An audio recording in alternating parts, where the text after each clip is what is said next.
Shadow of Valhalla is described as a physics-based VR combat game with dynamic RPG elements set within an ancient realm of Viking lore and mystic powers. It's in early access, and developers are promising basically more of everything: more enemies, more levels, more RPG elements.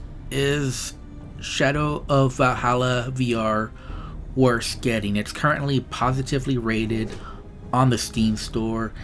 It normally retails for $20, and it's available for the HTC Vive, Valve Index, Oculus Rift, and Windows Mixed Reality. I did test it out on Windows Mixed Reality, and it does not work at all. The controller bindings are not correct. I did test this out on the Oculus Quest 2, and it works perfectly fine. I got this through Viveport Infinity. So I asked, is this game worth getting? And the answer would be no. Not in its current state. The only reason to buy this game currently is if you just believe in these developers and see their vision, want to support their development. However, what's currently here, I just can't recommend. It's not very good at all. And I recently talked about Until You Fall, Hellsplit Arena, Blade and Sorcery, Gorn, in the context of my Swordsman VR review. Shadow of Valhalla is another combat arena game, but it's just not very good at all. Now, this game does have the gore, so if you really love gore and that's all you care about, this game does bring the gore. So you can slice heads straight off, you can chop off arms, and if that's all you care about in VR, this game might be something that interests you. However, for me, this game is just lacking overall. The physics is terrible. So this game says it's a physics-driven game. I personally do not see the physics-based game here. I just do not see it at all. About the only physics here is that it does seem to matter whether you swing hard or not as far as the force of the swings. However, it seemed to me there was almost like an auto aim with the melee swings, and that just made it easier to chop off heads and chop off arms. So in one way, that's good if that's what you're into, if you just want to see a bunch of gore and just want to see a bunch of heads roll off and arms fall off, then you'll probably enjoy that aspect of the game. But for me, it just seemed very unrealistic physics, and a lot of the swings I saw just didn't really correspond to what I was doing. I also really didn't notice much difference between two-handing the axe and just one-handing it.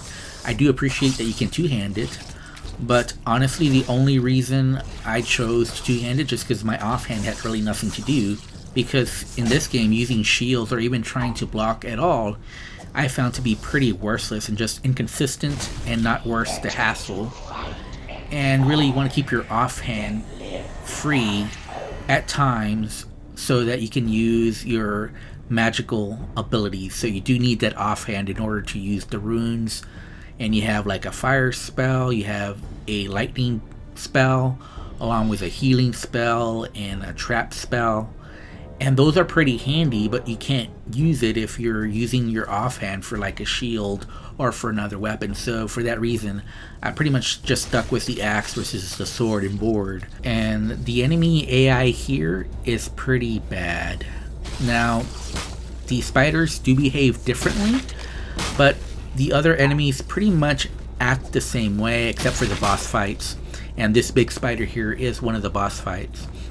But basically some of the little spiders will jump up on you. The other bigger spiders will just throw projectiles at a distance. That's the only variety. The rest of the enemies will just walk straight towards you, whether they're orcs or zombies or skeletons, whatever they are. They'll just walk straight towards you. The only real difference is they have different pieces of armor. So some of them will take more swings to take down, and some of them just have weapons versus others not having weapons at all. So you got to be careful with those that have weapons, obviously.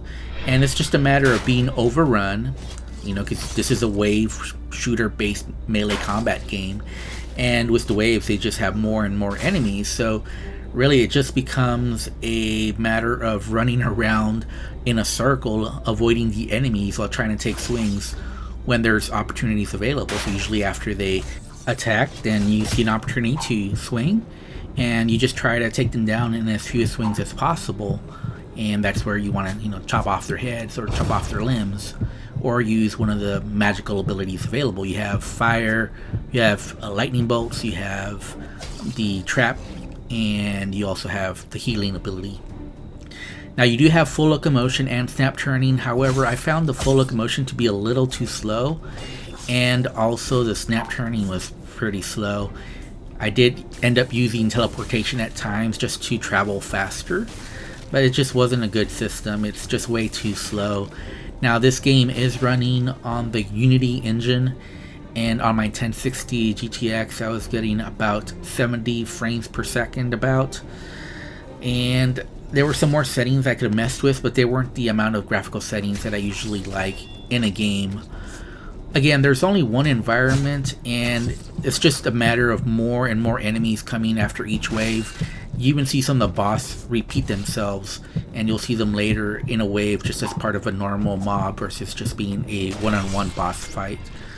So I just cannot recommend this game. The physics just isn't there. This is very basic physics, and the gameplay is just too basic.